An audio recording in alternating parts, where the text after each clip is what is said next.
Sister, before we talk about the controversy, just a little about you. Why did you choose rap music as a form of entertaining expression? I think the important thing for people to understand is that in America we have an educational system that does not speak to the needs of African children. And so what hip-hop music has done is served as an alternative communication mechanism and given African children in this country some of the only understanding of African history that they'll ever receive. How about all the great female black jazz, blues, and rock artists? Well, Mr. King, I'm sure that you don't think that the history of African people is limited to music, or that music can build the esteem, the mind, heart, spirit, and intellect of African children in and of itself. No, the question, sister, was why you chose rap music as your form of musical expression. Oh, because clearly hip-hop music is what reaches the young population. And in America, African children are in a state of emergency. So the best vehicle to use is the vehicle that they enjoy, which is hip-hop music. Okay, let's try to put this in perspective. Were you misquoted? Yes, I was definitely misquoted. What did you say, and what did they printed that you said about killing whites? You said you didn't say that? What I'm saying is that what you and other people in the media have not done is said what the question that the reporter asked me was, what I said before and after the comment that people are blowing up and magnifying all over the world. All right, that's what I just asked you now. What happened? The question was, but even the people themselves who were perpetuating that violence, did they think it was wise? Was that wise, reasoned action? So the reporter is asking me what the people who did the violence in Los Angeles think. Right. And I responded to him in the voice of the people who did the violence, which is that white people have known that every day in Los Angeles, black people are dying from gang violence, but that they did not care. But when it became a question of white people dying and $1 billion in property being lost, that's when it became a concern. But in the mind of a gang member, if the social and economic system has neglected your development and you have become a casual killer who will kill even your own brother, in your mindset, why not kill a white person? Because murder will not discriminate by color.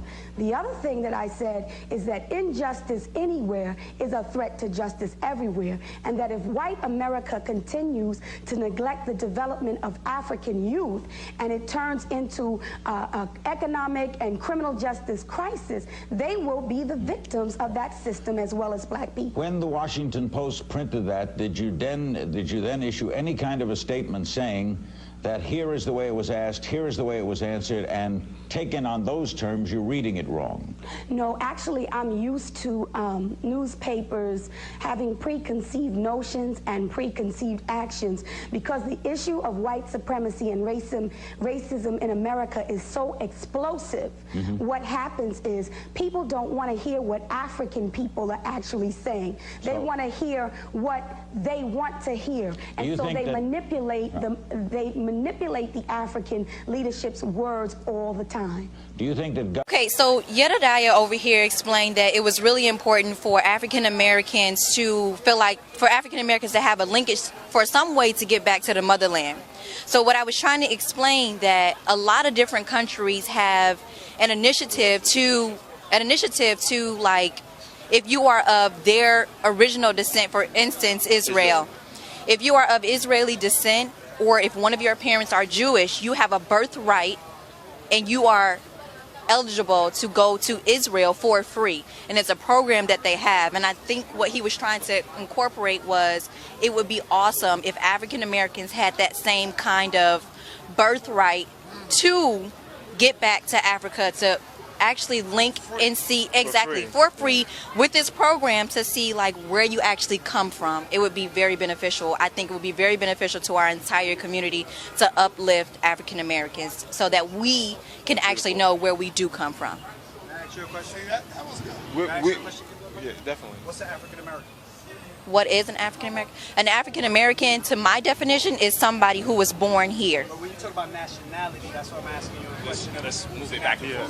I'm asking you, what's an African American when you're dealing with nationality? Anyone who is of African descent. So I do know, like, for instance, some people will differentiate as far as what kind of...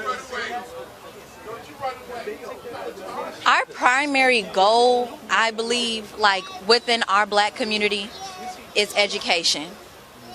Now, the Israelis have this type of program because as a nation, they are very educated. It is very important for us as people, young people like us, to educate our people, because just like many of you may not have known about this, birthright initiative, but I knew about it because of the education background. Education will solve a lot of problems amongst our community, and that's the point I'm trying to make. Another conversation we had earlier. Just as no problem with black people in this land claiming Aboriginal status. It's not a secret that the very first people in this land were black people. That's not a secret. You can look on the cover of Scientific American and it says the oldest Americans, and they've already done all of the archaeological and anthropological research and osteological research to show that the very first human beings in this country were black people. That's not the argument. The argument is that in this movement, spearheaded by people like the Honorable Marcus Garvey, the Dr. John Henry Clark, the Dr. Ben Sobel, and so on, what we're talking about is an essentialist movement. An essentialist movement dealing with things, I think it was yourself, or one of you a moment ago was speaking about being original, right? So if you're going to get caught up in a paradigm of being original, being the first in this land does not mean that we are original to this land. Don't confuse the arguments, because if you confuse the arguments, then you're going to confuse everything. You're going to be lost. Your compass, your GPS compass is going to be way off. So the point I'm making is this. It doesn't matter if you're talking about the Arapaho, the Winnebago Sioux, the Cheyenne, Romanoes, any of those people. I'm very well acquainted with those people. And I'm well acquainted with the people that came before them in this land. The pyramid builders, the mound builders throughout Mississippi. So I'm whichever ones you want to name. The Seminole, the Black, doesn't matter which ones you name. The point that I'm making is that even those people came from someplace else before they was here. So don't come at me with that we are original to this land, because that's some bullshit. We are the first people in this land, but we're not original to this land. We are original to that continent over there, Africa. Africa. Don't ever get it twisted, because I will be the first one to set you straight. Doesn't matter who it is, because facts don't lie. 2 + 2 is 4, no matter where you stand in that, unless you're in a quantum physics universe. Then 2 + 2 might equal something different. But as long as we're dealing here on the plane structure, right? As long as we're dealing here on the plane structure, no matter what people that you find in this land, because there are no bones ever found anywhere in this land that date back to Homo erectus, Homo habilis, Australopithecus. All of those bone sequences are found only in Africa, Olduvai Gorge and further south. So if you're dealing with an essentialist movement and we're talking about original, you got to deal with that continent. You got to deal with that continent. And for all of the fools, and I'm going to really check you right now. For all of the fools that keep talking about the name Africa came from Africanus, the Roman, Dr. Ben has said 8,000 times you need to go back to the basics. So I keep telling you people, stop with all of these new so-called scholars because they don't have their basics down. Dr. Ben said 100,000 times, and he called you fools because you don't do research. The name predates Roman Africanus, whatever they call themselves, Separicus, whatever his name was. It was that area became a Roman province. But the reason why the name Africa became attached to his name is because the place of the name that you conquered became attached to your name. It was called that before he conquered it. So stop talking stupid shit. We are Africans. Period. Now, if you want to get rid of the American, I got no problem with that.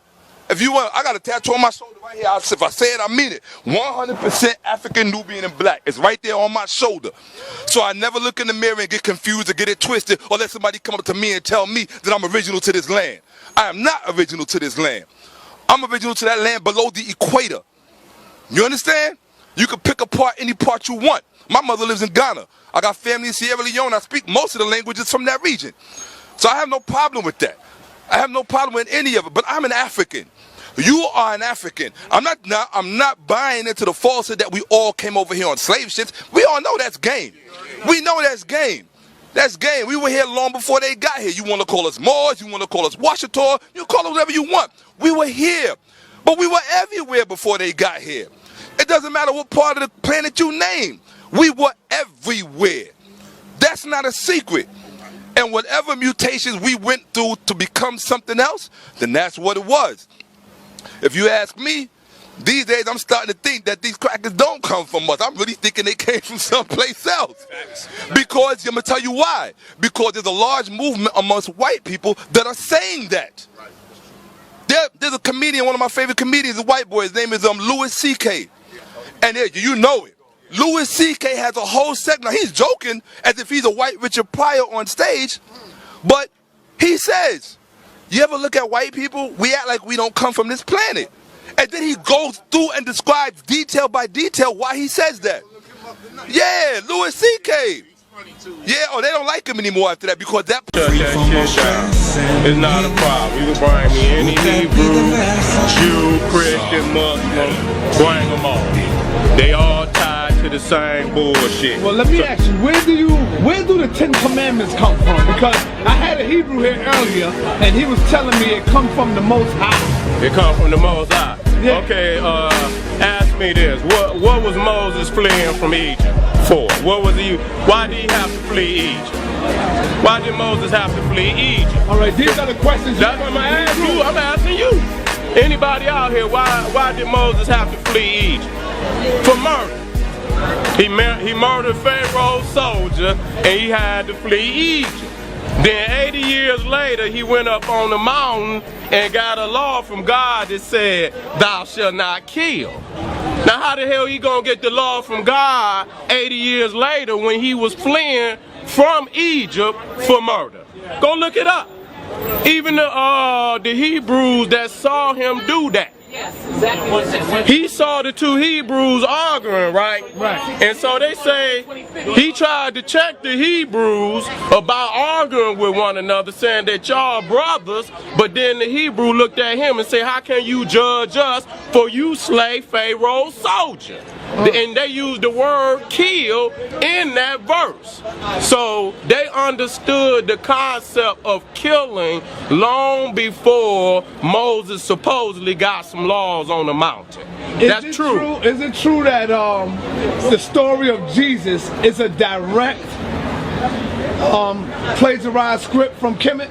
It's not direct, but it's pieces of it that is from Egypt. Christianity is nothing but Greek mythology mixed with Egyptian religion. That's all it is.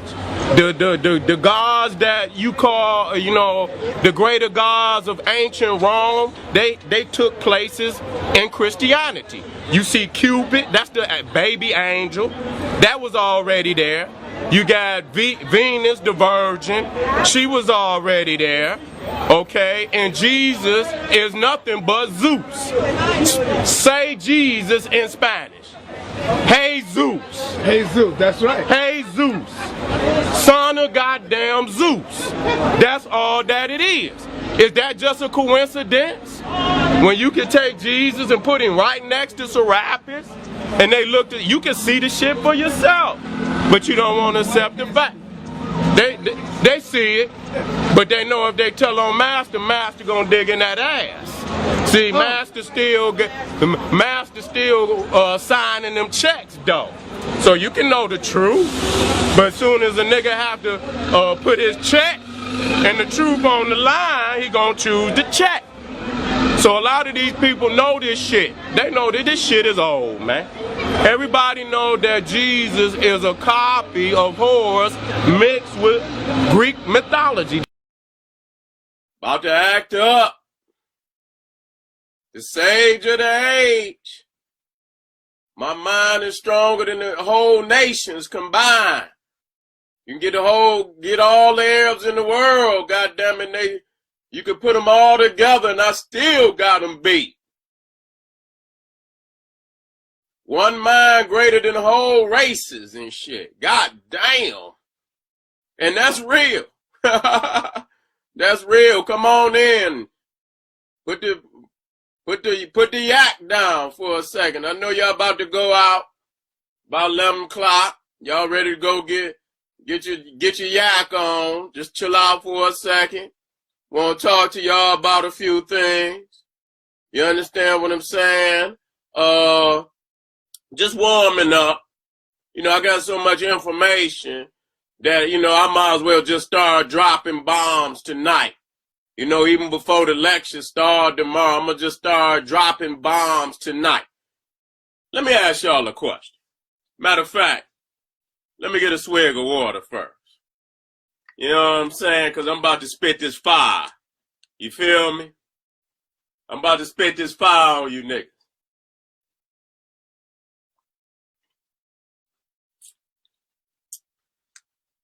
Did you know that 80% of all Arabs in the world live in Africa? Did you know that? I'm going to say it again. And this is a fact. And it might even be higher than that. 80% of all Arabs in the world live in Africa. See, while you niggas was over there crawling in the sand, huh?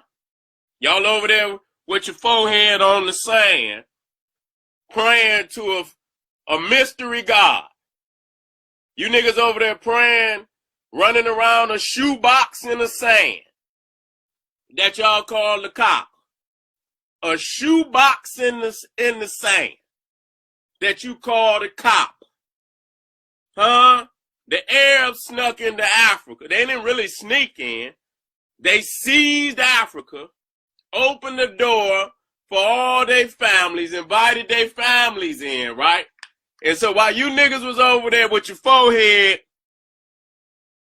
on the sand, you understand? You know what the Arab yelled across the Red Sea? He said, psych, psych, we got you, nigga. We got you. See, they know the true Holy Land is Africa. They know the true Holy Land is Africa. How the hell can you call a land that can't even grow food holy? Huh? I'm just being real. I'm just being real. If I can't grow no goddamn food on it, how the fuck is it holy? See, y'all be missing. Y'all truly is confused about what religion is and what religion isn't. Anytime a religion can talk you out, you're looking at the demographics of Africa, and we looking up at the title is why Northeast Africa was changed to the Middle East, and you're gonna see why it was changed to the Middle East. But let me deal with that. That you niggas, and I must say this, and I'm sick of motherfuckers talking about it ain't no niggas. Yes, it is. It's some niggas. Anytime you would give up 13 million square miles of the richest real estate on the planet in resource, in food, in precious minerals, you get that up for some goat pastures. Goat pastures. Goat pastures called Mecca. So Israel, whatever you want to call it, all fictional, never been to Israel until 1945. Never been to Israel till 1945.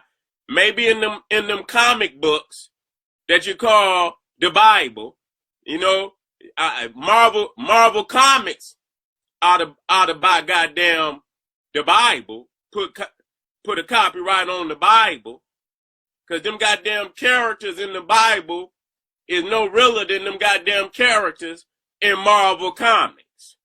You see what I'm saying? And I'm just being real. And you niggas talking about Wakanda ain't real. Goddamn Saudi Arabia and Israel ain't goddamn real. So all you niggas running, you've been talking about a fictional land called Israel all these years. You ain't said shit about that. And then as soon as Wakanda come along, y'all want to jump on Wakanda. Talking about Wakanda not real. Israel not real. Goddamn Mecca not real. None of that shit is real. Only in your mind is it real. Okay?